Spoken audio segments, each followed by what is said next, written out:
you guys, it's William calling from Wiwibloggs. I am back from Trondheim and I brought a cold with me, but it is time to watch the performance from Gåte Ulveham live as seen on TV as opposed to seen from the audience, because those are two very different views. Devon! Hey you guys! Hey William! Should we watch and react? Let's do this!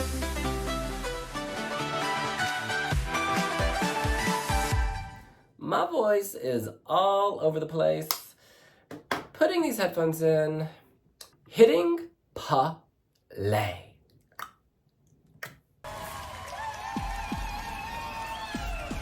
Gåte Ulveham.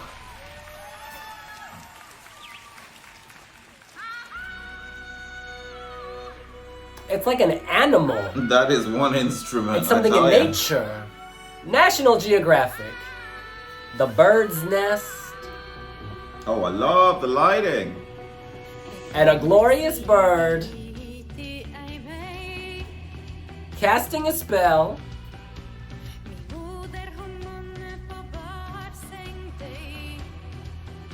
So intense.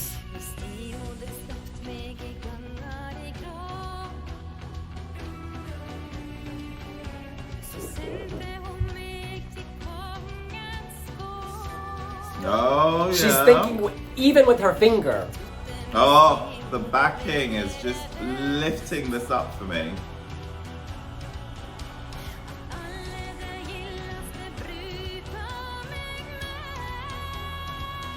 Wow.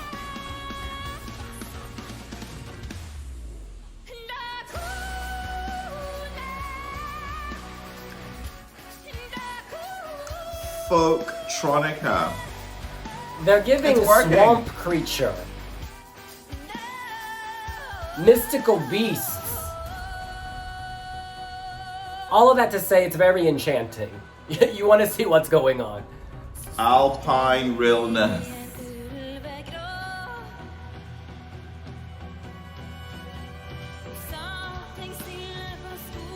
I like the instrumentation there. It's almost orchestral, like a cinematic score. I like this the way this is set. It's very much in her own casing, right? The lights have given her. I mean, she has power. Oh, this is actually quite good. The lights have given her this sort of fortress feeling where she's cased in, but at the same time she can break free from that. And she's breaking free with her vocals here. Oh wow. Using his guitar like a baton. I could do without the nature images cut in.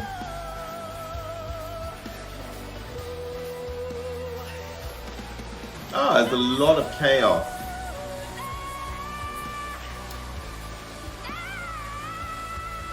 Oh my, giving birth.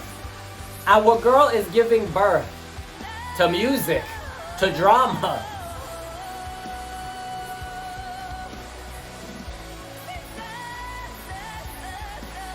That guitarist is on fire. He's so good. The movement. Okay. Wow. Okay, I get it. Oh, you know what? And you deserve that standing ovation. The crowd went wild in the arena, which suggests to me that this must have a really strong live impact. The Eurovision fandom, I love my people, and they do support the artists they love. So hearing that Margaret Berger was in this, as well as Kino, you kind of feel like, ooh, the fandom is heating up. But Gåte have won, and I didn't watch Norsk Melodi Grand Prix. It wasn't one of the ones that I watched. I mean, that's the trouble, right? February is so stacked. So I have nothing to compare to, but just looking at this as a standalone, I think it's pretty decent. Vocally, it's on fire. I love the merging of opera, well, bits of opera, you know, very strong rock identity. And it's also quite pop, you know, the 3-minute radio-friendly element kind of takes it into pop territory as well. And it's actually quite folk as well. Yeah, it's straddling like 4 genres for me now, but done quite seamlessly. And vocally, the lead singer here is beyond fire. And there's a sense of real authenticity. This is back to the years when Norway would show Norway at Eurovision, not just a 3-minute pop song. Do you see what I mean? This has national identity, this has heart, and this has spirit. Wow. So that guitarist is actually her brother. We're going to call it a family affair. And in any family, there is drama, and they are serving that. One thing that I haven't mentioned in these videos is that there are these cutaways. They cut away to like scenes of nature. You see water at one point. You see grass. I kind of don't like that. It takes me out of the performance, and I want to be focused on Gunnhilda. I want to focus on Gunnhilda's singing, which is incredible, and how she's sort of like the Nordic Little Mermaid. Instead of sitting on a rock in the water, she's kind of sitting on a rock in a patch of grass, and she's spinning. Oh, is she spinning? And so much is going on, and like when we cut away to the scenes from real world Norway, it kind of pulls me out of the fantasy. And it also gives me flashbacks to Blanca from Poland last year when she was, suddenly, not a mammogram, a hologram. She was a hologram walking across the screen. It just, I don't know, it took me out of the moment. And the singer is so real, so strong. Keep me in that fantasy. There's a moment towards the end where you get a lot of guitar underneath, a lot of electric guitar, and I think that really helps kind of push this forward. But in that sort of 30 to 40 seconds towards the end, it started to feel a bit samey. So I'd like some kind of visual to break that up. It's very dark. There's not much light beyond the lasers, and maybe it's just my old eyes, my old and withering eyes. I would like a bit more light at times to see what's going on. Norwegians love this light effect, like these lasers coming out, the shadows they cast, the smoke in the light. We saw this with Alessandra opening last year. But it just, I don't know, I would like a bit more detail so I could see, this incredible stage. I like how the fog creates a mystery, and at one point the camera's like on the dress and on her spinning rock, and it almost looks like it's grass, but it's like the dress, and I don't know, they're doing fun things with shadows, so I get that, but just crank up that light a little. In terms of the language, it's really exciting. This isn't just Norwegian. It's like old Norwegian. I remember speaking with OGAE Norge and ESC Norge, their incredible Eurovision site, and hearing people explain that, like, this is old Norwegian. It's like, they don't speak this, so even they found it quite mysterious. So that was all very interesting. Like, that mystery comes through. She's not screaming, by the way. Like... A lot of people are like, oh, she's screaming. She's not screaming. This is singing. This is like, it reminds me of AWS from Hungary back in Portugal. That lead singer screamed in a way that was musical. This woman, Gunnhilda, she's she's singing through screams. And I believe this is actually steeped in some kind of long-standing tradition. Like, she's not just whelping and yelping. She's actually making music based on sort of centuries of tradition. So you go, girl. Yeah, this is daring. This is very daring. And you have to respect Norway for that. It's difficult to relate to music that doesn't communicate in a language that you understand. But, emotion is universal. And there were moments here when... And she was just pulling it from her core. And she was bending over, I was impacted by that. And it was a combination of goosebumps and just sheer curiosity. How is this going to shapeshift? Where is this going? How did we get here?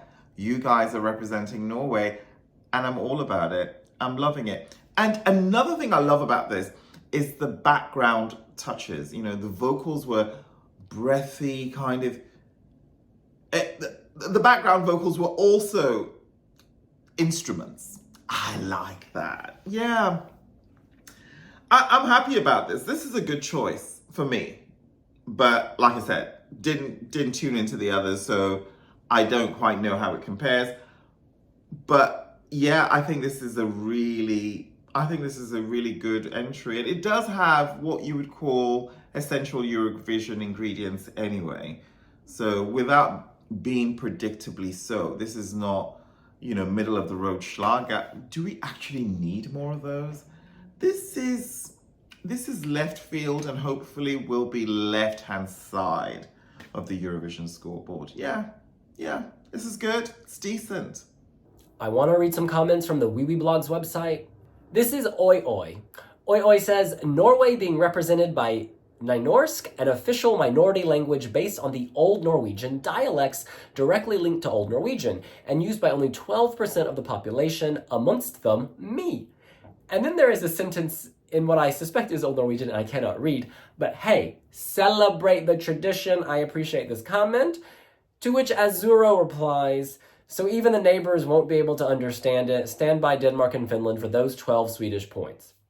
You know what? You don't have to understand the language to vote for something, because, not everyone spoke Italian. Måneskin won. Not everyone understood French. Baba Pravi came second, etc., etc. Thanos says, congratulations to Gåte. I am happy that Norway decided to change their habits at ESC. Ulveham is really creative and with an impactful staging. Gunnhild was great vocally, even in the winner's reprise. Sad for Kaino as they lost by an extremely small margin. Amazing show with a great ending. Thank you, Norway.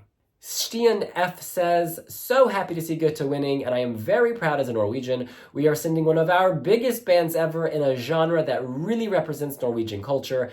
People not from Norway will not understand how big this is for us. I know it's a risk to send a song in Norwegian again, but I'd rather be daring one year, especially when it is this high quality, than to play it safe once again. It will for sure qualify, and so I don't care about the final result in the final. Hey, good point. Sometimes the result doesn't matter. You should just showcase something that you're proud of. But at the same time, I do think this could get left-hand side of the scoreboard in the final. Because ain't nothing gonna sound like this. Hannah, it saddens me when people think she is just screaming when her singing style is based on traditional Norwegian singing. Thanos again, Gåte are just so tremendously epic. Gunnhild gave it her all, and the band as well. Such a dark but legendary performance. And Amon Storm writes, over the moon. Ulveham was by far the most sophisticated, atmospheric, and commanding song in the final. Originally, I didn't get the studio cut on first listen. I had Gåte down as my 15th out of all 18 songs. Then I saw the performance. It literally blew me away. It became apparent that Gåte are the type of band that come alive during a live performance, whereas the majority of the others were better on the studio cut. If this performance slayed at MGP, imagine how hard it's gonna slay on the ESC stage in May. So excited. Well, that's what we think. What do you think? Are you blown away by Gåte? Do you think that Europe will understand this performance? Do you think they'll be touched by the visuals and that incredible voice? Let us know here on Wiwibloggs. Gåte, are they on Pinterest? If they are, we would like their fans to follow Wiwibloggs on Pinterest, and we will see you later. And we'll see you later. Bye! Bye!